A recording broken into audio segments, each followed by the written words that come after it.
Good afternoon. Before we get started, I want to bring Homeland Security Tom Bossert back up here to discuss the administration's response to the ransomware hacking, and then I'll go on with the events of today and answer your questions. Without further ado, Tom. Thanks, Sean. Thank you. Good afternoon. I'm Tom Bossert. I'm the Assistant to the President for Homeland Security and Counterterrorism. And if I could, I'd like to start today by acknowledging the fallen police officers that the President and Vice President acknowledged today. They are the front lines of our Homeland Security, and the event today was an honor for me to attend. On cybersecurity, as the President's Homeland Security Advisor, part of my responsibility is to coordinate U.S. government cybersecurity efforts. I want to give you an update today on the ransomware attack that's been known as WannaCry or WannaCrypt. We continue closely monitoring the situation around the clock at the highest levels of government. We're bringing all of the capabilities of the U.S. government to bear on this issue and are working side by side with our partners in the private sector and our international partners.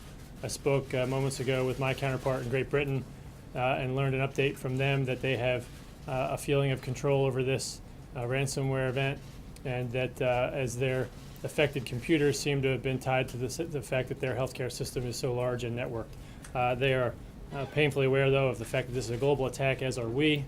As of this morning, it has reached approximately 150 countries and infected more than 300,000 machines. The good news is the infection rates have slowed over the weekend. We had been concerned about that when last we talked. The ransomware has disrupted telecommunications companies, hospitals, and other organizations. The UK National Healthcare Service announced 48 of its organizations were affected, and that resulted in inaccessible computers and telephone service, but an extremely minimal effect on and disruption to patient care. That was something quite evident in my conversation. Computers at the Spanish telecommunications company Telefonica were compromised, and we had a small number of affected parties in the U.S., including FedEx. Secretary Kelly at the Department of Homeland Security continues to lead operations and public-private coordination. His team is issuing twice daily situation reports, is holding multiple calls per day among experts and operations centers managing our response. As of today, no federal systems are affected. Overall, the U.S. infection rate has been lower than many parts of the world, but we may still see significant impacts in additional networks as these malware attacks morph and change. Despite appearing to be criminal activity intended to raise money, it appears that less than $70,000 has been paid in ransoms, and we are not aware if payments have led to any data recovery. The Cyber Threat Intelligence Integration Center is also keeping us informed of the classified insights concerning the investigation into these hacks. And let me talk about now briefly the way ahead. Sorry about that. It's important for our business and individuals to know that 3 variants of this ransomware are reported to have emerged using similar techniques. We had talked last I was here about variants of this malware. If you follow the mitigation advice published by DHS, the FBI, and Microsoft, and have patched your systems, you are protected against all of these variants. It's also important to know that pirated, stolen, or otherwise unlicensed versions of affected software often will not receive patches, so it's important to not use that unlicensed software. If you do, you'll be subject to extraordinarily susceptible infection. While it would be satisfying to hold accountable those responsible for this hack, something that we are working on quite seriously, the worm is in the wild, so to speak, at this point, and patching is the most important message as a result. Business and government have responded with upgrades and patches, defensive mitigations, and this has dramatically reduced the vulnerable population over the last 3 days. So this needs to continue to be our focus. Let me finish by repeating advice that all organizations be vigilant in updating their software, and that the only computers that can be compromised by the WannaCry or WannaCrypt virus are ones that do not have the latest security patches available from Microsoft. So what's the net effect? Tom, do you have any, so this is one episode of malware or ransomware. Do you know if, from the documents and the other cyber hacking tools that were stolen from NSA, if there's potentially more out there? So there's a little bit of a double question there. Part of that has to do with the underlying vulnerability exploit here used. I think if I could, I'd rather, instead of directly answering that, and can't speak to how we do or don't do our business as a government in that regard, I'd like to instead point out that this was a vulnerability exploit as one part of a much larger tool that was put together by the culpable parties and not by the U.S. government. So this was not a tool developed by the NSA to hold ransom data. This was a tool developed by culpable parties, potentially criminals or foreign nation states, that have put it together in such a way so as to deliver it with phishing emails, put it into embedded documents, and cause infection, encryption, and locking. So the provenance, I think I said this morning, of the underlying vulnerability is something that is a little bit less of a direct point for me. I guess a shorter way to put it would be, is there more out there that you're worried about could lead to more attacks in the future? I actually think that the United States, more than probably any other country, is extremely careful with their processes about how they handle any vulnerabilities that they're aware of. That's something that we do when we know of the vulnerability, not when we know we lost the vulnerability. I think that's a key distinction between us and other countries and other adversaries that don't provide any such consideration to their people, customers, or industry. Tom, you mentioned your British counterparts are feeling a sense of control. Was there any time, as you monitored this here in the States, where you felt there was any lack of control or this could get out of hand here? And if not, what is it about what was here that was protected that didn't exist, for example, in Europe or other parts that have obviously taken a much bigger hit from this? Yeah, no comparative lack of control, but my conversation today led me to believe that he felt quite comfortable and my counterparts felt quite comfortable with where they stood today, not comparing. But was there any time that you felt here that things could spiral out of control? Well, as we were gaining and gathering more information, it was important for us to determine the parameters of this. Once we got our hands around the parameters of the malware, that's of course in the beginning moments what you're trying to get a hold of. Get the malware, analyze it, determine what's happening.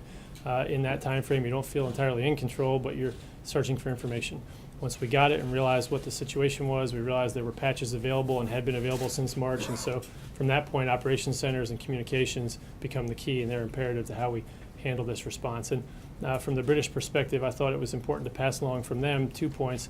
One, that they thought it was an extremely small number of patients that might have been inconvenienced, not necessarily a disruption to their clinical care as opposed to their administrative processes. Then two, that they felt that some of those reports might have been misstated or overblown given how they've gotten themselves into a position of patching. So we'll have to do the analysis and the investigation later as to why certain organizations, systems, or sectors were more greatly affected than others. So that's the point I'd like to elaborate. If I could, one more here. Yeah, please. just bottom line is for the average consumer, and what are you going to do going forward to make sure that it doesn't get out in the open and affect us anymore? Bottom line for the consumer is patch your software, provide automated patch support if you can, turn that automated on. Make sure your IT service providers or IT folks within your organizations are patching your software. That's the bottom line, and this particular malware and the 3 reported variants that we've seen since are all fixable with patch, and that's something that you can get from Microsoft. So that's our bottom line, and I don't want to encroach too much here into Mr. Spicer's time, but if I could, with that, maybe I have one more question, Sean, okay? Who did it? We don't know. That's the attribution that we're after right now. It would be very satisfying for me and for all of our viewers, I think, that if we find them, that we bring them to justice. I think that's something that sometimes eludes us. Attribution can be difficult here. I don't want to say we have no clues. As I stand here today, I feel that the best and brightest are working on that. So, thank you very much. I'll let you know. Thank you very much. Appreciate it. Thank you. Thank you, Tom. The President was pleased to see this morning the National Association of Home Builders and Wells Fargo announced earlier that recent reports show that U.S. home builder confidence continues to rise, with numbers now at their strongest since the housing bust. According to the NABH's chairman, quote, "This report shows that builders' optimism in the housing market is solidifying. We've already seen tremendous response in the economy in the wake of the President's pro-growth agenda. The unemployment rate is at the lowest it's been in a decade. Manufacturing job openings are higher than they've ever been since 2006. And by nearly every measure of economic confidence, the future of the American economy looks very bright." The President is also glad to see businesses once again making significant investments in America, from Intel to General Motors to Walmart to Apple, who specifically just announced earlier this month that will start a $1 billion fund to promote advanced manufacturing jobs here in the United States. And it's not just the President's domestic economic policies that are generating optimism. Just last week, we announced the first 10 agreements as part of the 100-day action plan initiated by President Trump during his meeting at Mar-a-Lago with President Xi of China. As I noted last week, these arrangements are major wins for American companies, across many different industries and sectors, from natural gas to beef exporters to financial services, who will all now have access to the massive Chinese market. And of course, those negotiations continue between our representatives. We look forward to sharing future developments with you as this process continues to unfold. This morning, the President and the Vice President joins tens of thousands of officers and friends of law enforcement at the annual Peace Officers Memorial Service at the United States Capitol. This is the 36th year that the Fraternal Order of Police has honored the memory of the brave men and women who've lost their lives in the line of duty with this service and ceremony. In the Vice President's opening remarks, he reiterated the Trump administration's commitment to standing with the men and women of law enforcement, quote, without apology. And the President said that these men and women are, quote, the thin blue line between civilization and chaos. Words cannot express the depth of our gratitude, end quote, but he hopes that the actions of this administration will show our men and women in blue, quote, how deeply we care and how strongly we feel about protecting those who protect us all, end quote. Earlier today, the President had the honor of meeting with officers and guests from police departments that recently suffered the loss of a police officer from Ulster County Sheriff's Department, Phoenix Police Department, and the New Jersey State Troopers. He also signed a proclamation in honor of Peace Officers Memorial Day and National Police Week. The President was honored to just welcome recently, in the last few minutes, the Crown Prince of Abu Dhabi to the White House for an official visit. His Highness is a strong partner of the United States and a leader in the Middle East on a number of important topics, including defense cooperation, regional security, and counterterrorism. The United States and the UAE recently concluded a defense cooperation agreement that will allow us to work more closely together to address common security threats. The President hopes to work together even more closely to resolve regional conflicts that raged across the region for too long. This is the President and His Highness's first meeting. They have a lot to discuss, including bilateral trade and investment, as well as regional security issues. At the conclusion of the meeting, we will make sure to have a readout. Later this afternoon, the Vice President will swear in Robert Lighthizer as the United States Trade Representative. Ambassador Lighthizer has spent decades working at the highest levels of American trade policy, including as Deputy U.S. Trade Representative under President Reagan. The President is glad to finally have an unquestionably qualified individual in place as we fight for better trade deals that will put the American worker first. And now that he's officially on board this afternoon, Ambassador Lighthizer is getting straight to work. Tomorrow, he will have a series of meetings on Capitol Hill, and on Thursday, he will travel to Vietnam for the Asia-Pacific Economic Cooperation meetings. With Ambassador Lighthizer swearing in after a historic show of obstructionism by the Senate Democrats, the President will now finally have his entire cabinet in place, able to fully implement the President's America First agenda across the entire spectrum of the federal government. In other cabinet news, Secretary Chao kicked off Infrastructure Week with an event with the U.S. Chamber of Commerce this morning, noting the newly reopened I-85 bridge in Atlanta as an example of what can be better accomplished with federal, state, and local governments working together. Secretary Chao will be traveling to Atlanta on Thursday for the ceremonial ribbon cutting. Secretary Perry is in Texas today as part of VA Research Week to announce the VETS Project, a joint effort between the Veterans Administration and the Department of Energy to help data map veterans' health records and solve health-related issues for veterans. This partnership, part of the Trump administration's commitment to modernizing the systems we use to care for our nation's heroes, brings together the VA's unparalleled health care and genetic data from its Million Veteran program with the Department of Energy's world-class technology to improve health care and quality of life for our veterans. Secretary Shulkin of the VA will also be traveling this week to commemorate VA Research Week, speaking at the Brain Trust Pathways event in Boston on Wednesday. This event brings together public and private experts in research, treatment, prosthetics, IT, and other specialties to focus on new and innovative ways to support veterans coping with the effects of traumatic brain injury and head trauma. The State Department also had a few briefings today on the next step in addressing the Assad regime and the horrors it has committed on the Syrian people. The Trump administration believes that Syria's political future should be decided by Syrians in a free, credible, and transparent process. However, we also believe that in a free process, it's unimaginable that the Syrians will choose to continue under the Assad's leadership. Syria will never be stable and secure as long as Assad is in power. The Assad regime has sunk to a new level of depravity, and it has done so with seemingly unconditional support from Russia and Iran. For these reasons, we continue to support the political transition process contained in UN Security Resolution 2254 and support the political process taking place under UN oversight in Geneva. As we've said before, the United States remains open to working together with both Russia and Iran to find a solution that leads to a stable and united Syria. But in order for us to work together to bring an end to the violence in Syria, Russia and Iran need to acknowledge the atrocities of the Assad regime and use their influence to stop them. As you can see, it's going to be a busy week for the President, the Cabinet, and the staff leading up to the President's first foreign trip that launches this Friday. We take off for Saudi Arabia later on Friday, and I plan to have General McMaster here hopefully tomorrow to walk through the trip with further detail. And with that, your questions.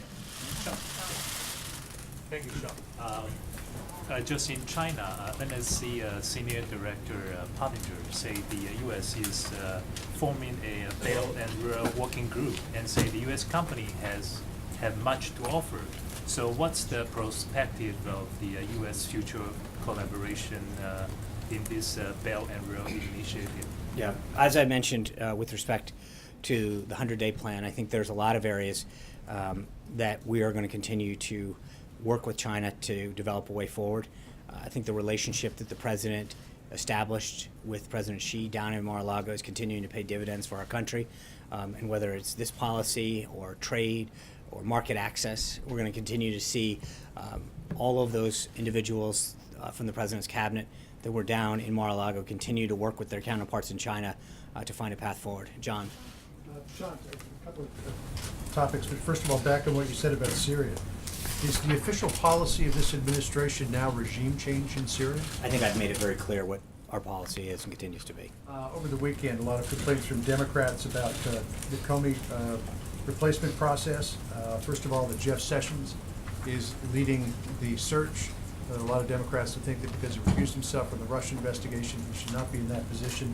Secondly, some Democrats in the Senate are saying that before they will consider the president's next nominee, they want a special prosecutor appointed to look into the Russia investigation. Can you respond to both of them? I think this is a process that's running completely as it should, as being headed by the Deputy Attorney General and the Attorney General.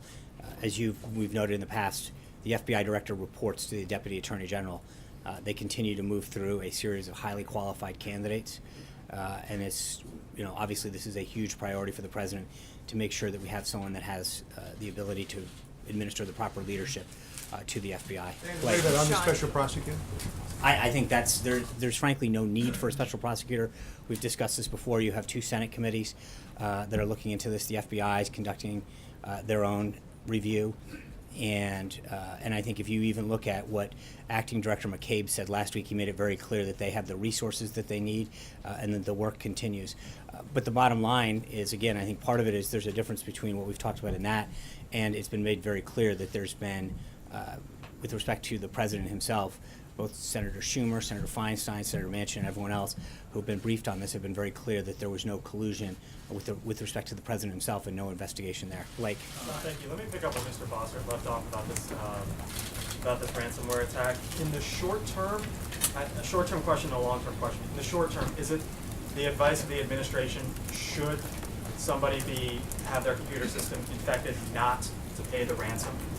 As I said, I think that what we have seen so far that is the most effective is that if people take the necessary proper steps in advance and use the patches that are available to ensure that it doesn't happen. So prevention is right now the key that we're stressing. As it relates to the long term, at the end of the day, this is extortion from likely hostile foreign actors. Might the administration set some sort of guidelines or policies as it relates to U.S. individuals, U.S. companies? Should they be approached as to what to do and maybe what not to do? Yeah, I think we can. Our immediate goal right now is to make sure that we're protecting our both individual, commercial, and government enterprises, and that work has proved to be, the prudent steps that were taken have proven to be fruitful, and I think we're going to continue that. Right now, obviously, that's the number one priority. Do you know why he mentioned FedEx? Do you know if that was something specific happened to FedEx? I don't. I can have Tom follow up. Jim. Fred, I'm sorry. Thanks. Yeah, we can always I wanted to ask about the Election Integrity Commission. Is this is the primary goal that's going to be looking for recommending reforms to possible federal laws like the NVRA, or looking at cleaning the rolls, or is it going to be more of an audit of the 2016 election? The executive order that the president signed and the vice president and Secretary of State Kobach are leading is a bipartisan commission of the state elections officials that are going to look at all aspects of election integrity, including voter fraud, improper registration, and allegations of voter suppression. So I think they're looking at this holistically. Okay, and one more. As far as North Korea goes, with the new South Korean government coming in, does the administration advise against their reaching out or outstretched hand that they had towards the North Korean regime, particularly after? I'm sorry, say the new South Korean government. Is the administration advising against South Korea reaching out to North Korea after this weekend's missile test? I think the president looks forward to having a conversation with the new president and discussing the way forward, but I'm not going to get ahead of that discussion at this point. John. Thanks a lot, Sean. On the search for the new FBI director, the president today said that it's moving rapidly.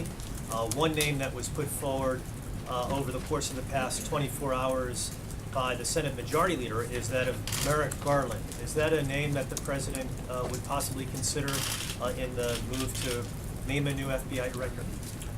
The search for a new FBI director is being handled by the Department of Justice. My expectation would be that once they've conducted that search, they'll present names for consideration of the president, but they are the ones that are leading that effort. Alexis. Sean, can I follow up on the tape question from last week? As you know, several Republicans have joined Democrats in seeking additional information from the White House in writing about the existence of any tapes, producing the tapes, and any further information about the potential taping of conversations. Is the White House intending to cooperate with those requests and furnish that information as requested in writing? I think I made it clear last week that the president has nothing further on that. Hunter. Wait, Sean. Does that mean that the president will deny the I think request? I said I was very clear that the president would have nothing further on that last week. Describing a situation in which the I president understand. would defy the legislative branch's request. That's I what you're understand. saying. Alexis, I made it clear what the president's position is on that issue. Hunter. People clearly still have concerns about Russia's role in the election, even though the president has essentially said there's nothing to it.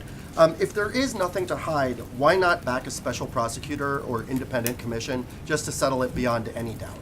Well, again, it's not a question of it's at what point you have a House, a House committee, a Senate committee, the FBI.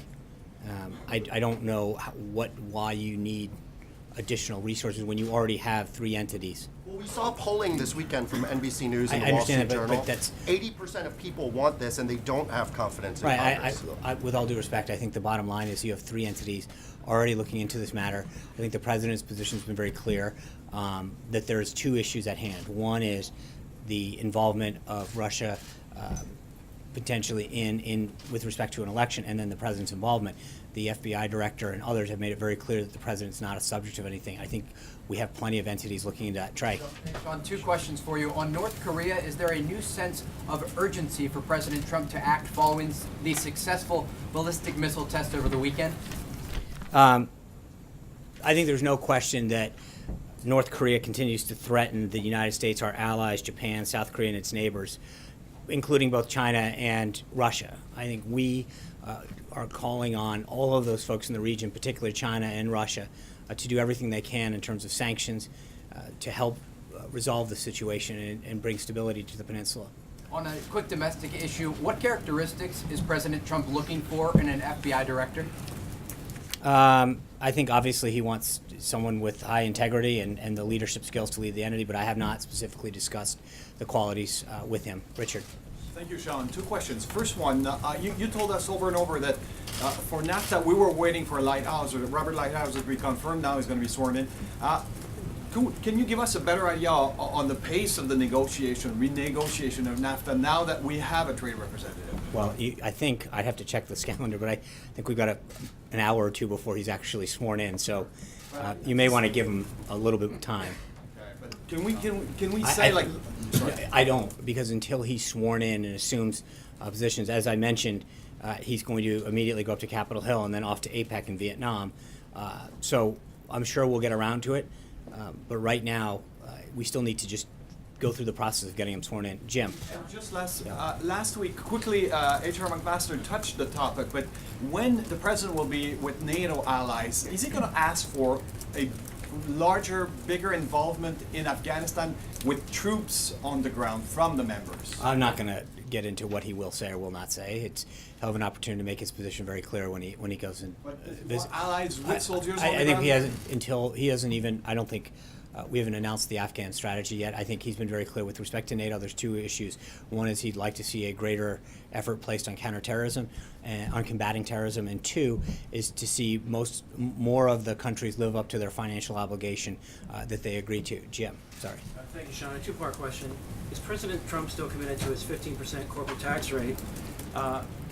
He's also under pressure to keep some existing loopholes, such as the eliminating the state income tax write-off for high state taxes such as New York and California. So is he committed to the 15% corporate tax rate, and is he also full steam ahead on getting rid of the write-off for high tax states? Well, Secretary Mnuchin and Director Cohen outlined the principles of his tax reform plan. We continue to meet with stakeholders and members of Capitol Hill. But that conversation continues. As I said at the outset, they're continuing to meet with individuals. And those are part of those talks. So his plan has been pretty clear from the beginning as far as what he wants to see and the framework in which it's being guided. Should low tax states, though, subsidize these higher tax states, because places like Florida and Tennessee can't write off zero income taxes? Again, I'm not going to get ahead of that debate. I think the principles that were outlined explain where the president's starting point is. He's going to continue to have those discussions. Eamon. Thanks, John. On the search for the new FBI director, there have been some critics who've said in this particular political climate, whoever it is shouldn't be a current or former politician. We saw the list of people who've been interviewed, and we see that at least two of them are either current or former political figures. Does the president have a feeling on whether or not having held elective office is a plus or a minus to hold that job? I don't, as I mentioned just a minute ago, I've not talked to him about the specific qualities he's looking forward to seeing, but I know the Department of Justice continues to meet with these individuals, and so we'll have to see who they put forward. Hallie. Thanks, John. I have two questions for you, but I guess I'm just looking for some clarity on one of my colleagues' questions here. Why won't you just explain whether or not there are recordings of I President's think the conversations? president's made it clear what his position is. That's not my question. So I why understand won't that you because explain that's it? what the president's position is. So given that you refuse to confirm or deny any of this, how is any senior official supposed to feel comfortable having a conversation privately with the president? As I've said, Hallie, the president's made it clear what his position is. Even with these congressional lawmakers Hallie, calling to see I've if asked they exist. Hallie, I've answered the question over and over again the same way. So if you. So the second question that I have for you then is on the arguments that are happening now in the Ninth Circuit regarding the administration's travel ban. One of the lines of questioning has been why the president has not disavowed his Muslim ban. Will he do that? The president, the executive order is fully lawful and will be upheld. We fully believe that. I think there's no question. In fact, in one of the arguments in the previous cases, it was made clear that if anyone else had proposed this, which just shows that it is legally sound, people are misinterpreting it. It was based on the law and the authority that the president rightfully has. That's it, plain and simple. And that's My question is no, more, will he disavow the ban? but He's never said it. Right. The point lawyer is, said he did say he never has. But the point is that the ban, the measures that he took in that executive order are fully lawful and fully compliant, and make it clear that they seek to keep this country safe. That's it. But given Richard. these questions come up, is there any indication the president will come out and say, yes, I disavow what I said about letting, right not now the allowing president's this- focused on making sure that we make the appropriate arguments to get the ban in place. Thank you. That's okay. Considering, in contrast to much of the expression during the French presidential election, and that has been reported in France especially, there may be a lot more in common between President Trump and the new President Emmanuel Macron of France. Both former successful businessmen, both leaders of two very powerful countries, and two of the oldest allies going, basically. Knowing this, would the president look forward to an opportunity to bring this young president closer to him, maybe meeting on the borders at the G7, or maybe even inviting him here to the La Maison Blanche in the next few months? If we have updates to share on additional individual leaders that he will be meeting with or meetings that he'll have during his trip, we'll be sure to give you an update on that. But with respect to whether it's the French president or any other head of government, the president looks forward to reasserting America's role in the world and reestablishing some of the relationships. And I think what you've seen so far, whether it's President Xi or Prime Minister Abe or other individuals, as you can see by the week that we're having this week with the UAE, Turkey, Colombia, the president has made it very clear that he is going to do everything he can to reestablish relationships around the globe to help protect and advance our national interests. And this is a special one.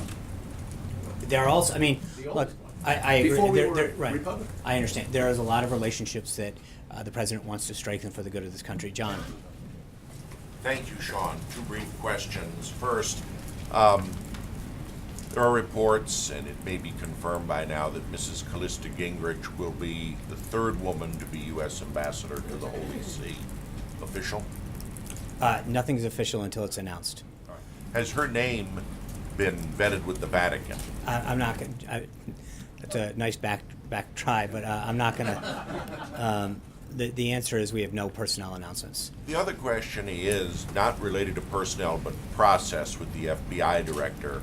Sarah spoke last week about an interim or acting director of the FBI, but with the interviews that you described with the Department of Justice, can we expect that the name who is nominated for the position from that podium will be for permanent director and promptly submitted to the Senate? That's what I believe the president's expectation is, yes. So no interim or acting? Well, I mean, you have an acting now until someone's selected, but the reason that the president's team is going through this process is to select the next director. Mara. I know this isn't on the front burner right now, but I have actually the healthcare question. Okay. As it goes to the Senate, I'm wondering if the president's negotiating strategy will change. Does he want to get involved earlier? Does he want to wait till the Senate kind of comes up with something? Does he have anything in particular he wants them to keep from the House bill, get rid of from the House bill? What's his approach to this new chapter in the AHA-CA repeal process? Well, I think he feels very strong about the product that came out of the House, but he recognizes that the Senate has a duty to review it and to come up with ideas, and if it can be made stronger, then great. He's continued to have conversations with members of the Senate. His staff has had them as well. Our legislative team and others are in communication with the Senate, and we'll continue to work with them, but obviously they're an independent body. They have a right to go through their own process. But if we can make the bill stronger in any particular way, that's something that he'll support. But he kind of came in at the end to kind of close the deal in the House. Does he want to get involved more in the earlier stages of the process in the Senate, or just stick with the same negotiating strategy? I think that the team has been intricately involved in the process for quite some time, and the president, by several accounts, was involved in a way that people hadn't seen on Capitol Hill in a long, long time. Jill. Two things. Just going back to the FBI director search, should we expect the president to begin interviewing personally the short list before he leaves on the trip? I think that's going to be driven by the Department of Justice. And as soon as the Department of Justice has a recommendation for the president, then we'll move on. But at this time, there's no update on where that is. And then I want to go back to you started off with Syria there. The State Department today, of course, announced that the Syrian government has apparently been carrying out mass killings, burning thousands of prisoners. I'm wondering if that crosses any kind of red line for the president, and whether we should expect to see any kind of military response to that. Well, the president's always been clear that he's not going to telegraph actions that he takes. So that's number one. Number two is I think what is important about what the State Department did today was to really enumerate the atrocities and the human rights violations that have been committed, and then further ask the world community to join with us to put pressure on Syria. Should we expect any direct action by the president? I don't think the president's made clear over and over again that he doesn't telegraph his actions. He's going to be continuing to raise this issue, but when he's ready to act, he'll let everyone know. Jen? When it comes to vetting for the FBI director, after the experience with Michael Flynn, is the White House recommending doing anything differently with vetting the FBI director? Are you already doing something different with that vetting?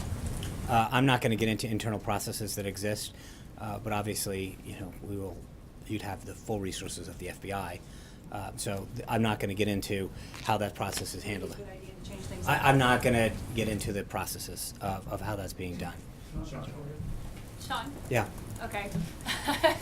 Two questions. One to follow up on Hallie's question. How has the president made it clear what his position is on Yeah, the I've importance? answered that several but times. how does he make it clear? Because All I've seen is the tweet. Right. So that's his position. He said that he has nothing further to add. Okay, but he had tapes and Caitlin, quotes. I understand. Okay, I just wanted There's to get a nothing further to clarification add on on it. that. My second question is, has he made any other inquiries about the Russia investigation to any other FBI officials? I don't, not that, I haven't asked him about that, but I'm not aware of anything. Okay, and one small follow-up. Last week you said you would get back to us on who requested the dinner between him and Comey.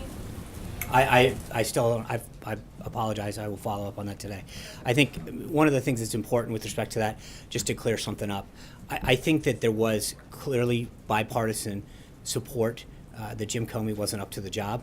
The president has every right to fire a person because he believed Director Comey lacked the judgment and the decision-making skills and wasn't up to the job. The president's reaction to this, to what his position has been completely misrepresented. If you think about what he said to NBC News, he said, one, he didn't care that this action would make matters worse for him, that it, quote, might even lengthen out the investigation because he would take action against Jim Comey and firing him. He said that he wants the investigation to be done, quote, absolutely properly. And he said that he might even confuse some people that he would take this action knowing it would make matters worse for him. The actions that he took, he knew could be detrimental to himself, but none of those things mattered because the president had to do the right thing for the American people because he believes that Jim Comey was the wrong man for that position. And I think that we've got to be very clear as to the reason that the president took the actions that he did. He knew that what he did could be detrimental to himself. It could lengthen the investigation, but he knew it was the right thing for the country, the right thing for the FBI, and the right thing to get to the bottom of this. Why do you believe Comey was the wrong person for the American people? Because he didn't have the leadership skills necessary to lead that institution. And as he said in the statement at the time, the FBI is the crown jewel of law enforcement, and they deserve a leader that can properly lead the institution. Thank you guys very much. I'll see you tomorrow. Thank you.